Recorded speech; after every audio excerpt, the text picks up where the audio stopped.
കാസർഗോഡ് മഞ്ചേശ്വരം കുഞ്ചത്തൂരിൽ ആംബുലൻസും കാറും കൂട്ടിയിടിച്ച് 3 പേർ മരിച്ചു. കാർ യാത്രികരായ തൃശൂർ സ്വദേശികളായ അച്ഛനും 2 മക്കളുമാണ് മരിച്ചത്. ആംബുലൻസിലുണ്ടായിരുന്ന 3 പേർക്ക് പരിക്കേറ്റു.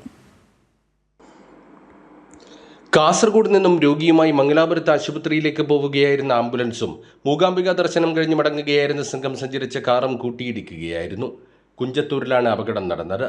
കാർ യാത്രക്കാരായ ഗുരുവായൂർ സ്വദേശി ശിവകുമാർ, മക്കളായ ശരത്ത്, സൗരവ് എന്നിവരാണ് മരിച്ചത്.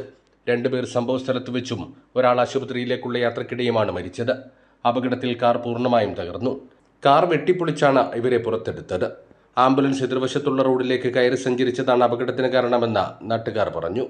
ദൗർഭാഗ്യകരമായ കാര്യമാണ്. മഞ്ചേശ്വര കുഞ്ചത്തൂരിൽ ഇത് 2ാമത്തെ ആക്സിഡന്റ് ആണ് നടക്കുന്നത്. ആംബുലൻസ് ആക്സിഡന്റ് 2 ദിവസം മുമ്പ് ഇവിടെ ഇങ്ങനെ നടന്നിരുന്നു. ആംബുലൻസിന്റെ അജാഗ്രത കാരണമാണ് ഈ ആക്സിഡന്റ് സംഭവിച്ചത്. ആംബുലൻസിലുണ്ടായിരുന്ന രോഗിയായ ഉഷ, ഭർത്താവ് ശിവദാസ്, ആംബുലൻസ് ഡ്രൈവർ, സ്വകാര്യ ആശുപത്രിയിലെ നഴ്സ് എന്നിവർക്കും പരിക്കേറ്റു. ഇവരെ മംഗളൂരുവിലെ സ്വകാര്യ ആശുപത്രിയിൽ പ്രവേശിപ്പിച്ചു. കഴിഞ്ഞ ദിവസം ചട്ടഞ്ചാലുണ്ടായ വാഹനാപകടത്തിൽ ഉഷയ്ക്ക് പരിക്കേറ്റിരുന്നു.